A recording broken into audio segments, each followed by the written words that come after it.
From Craig Rolson in Europe, David Gerber in Brazil, and our editor-in-chief and publisher, Don Oshman, it's time for this week's Sunday Night Week in Review. Good evening, and welcome to another edition of the Sunday Night Hidenet World Market Report and Review, covering Latin America, North America, Europe, and This Week in Leather. I'm Don Oshman, editor-in-chief and publisher of Hidenet Market Reports. In Europe this week, Craig Rolson, our editor for that report, told us how prices have softened in most of the European countries. Steers a little bit, but cows really remain weak. And that's due, major contributing factor is Hebei, Wuxi contributing factors with the pollution.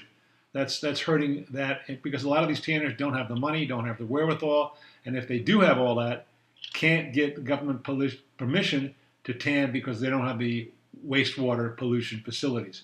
And that's going to take a while to get up and running, if at all. And again, these poor tanners don't have enough money to probably operate as it is, a lot of them.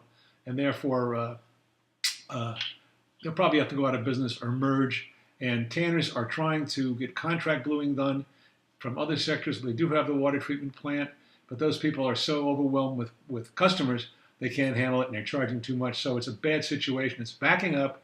LCs aren't being opened. Shipments aren't being accepted. In some cases, not universal, but all this has contributed to the decline in cows, especially in Europe.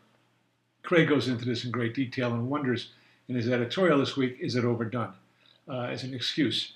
Another very good report on the lamb and sheep markets, which are under duress in Europe and many other parts of the world, in part, again, because of this northern Chinese situation, which is basically the fell-mongering capital of the world. So that has contributed to the decline of sheep and lambskin consumption and demand.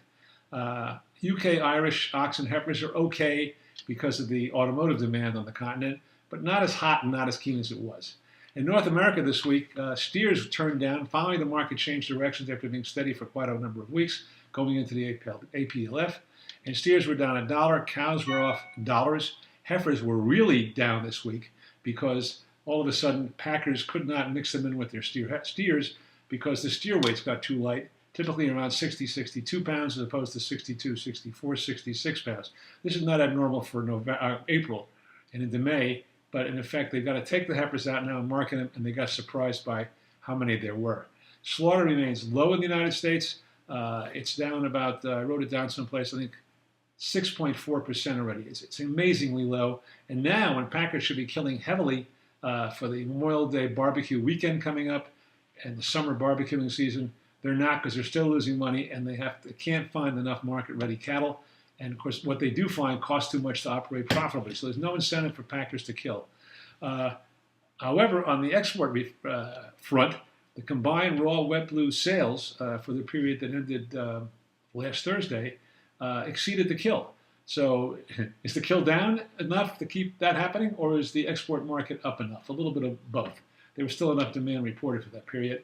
I don't think we're going to find that this next Thursday when those things come out. Cattle on feed is down 1% compared to April 1st in 2013.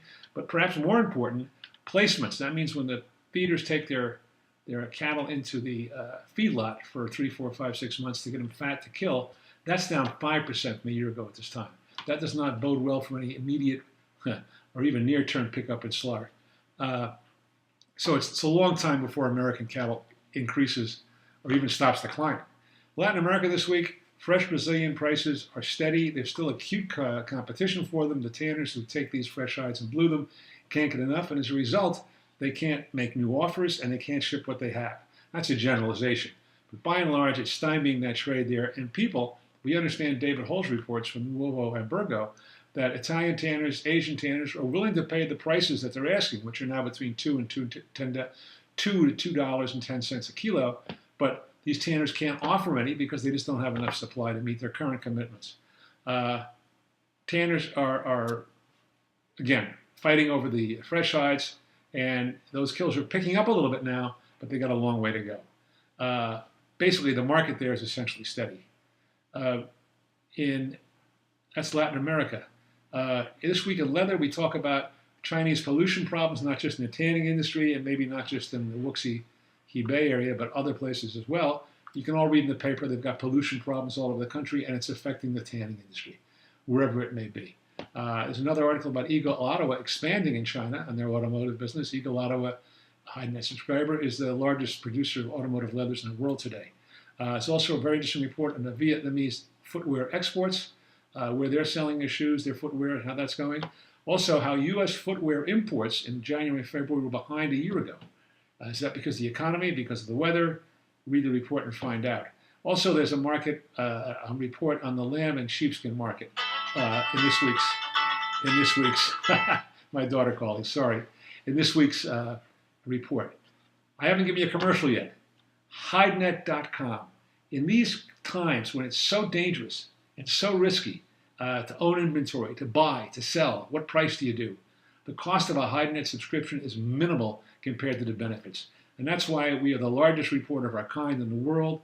There's subscribers in over 60 countries, not because they want to send Hidenet money, because the information they get out of Hidenet reports saves them money when they procure their raw materials and makes them money when they know what to sell. When their customers come to them and say, what do you mean you want to cut my price? You just, hey, Hidenet says this, Hidenet says that. Can you afford to be without Hidenet? Don't take my word. Free trial for 2 weeks. And if you do subscribe, anytime you're unhappy, you get 100% of your money back. You can't afford to be without Hidenet market reports. Go to Hidenet.com today and get yourself a free trial. Thanks for watching. We'll see you next Sunday.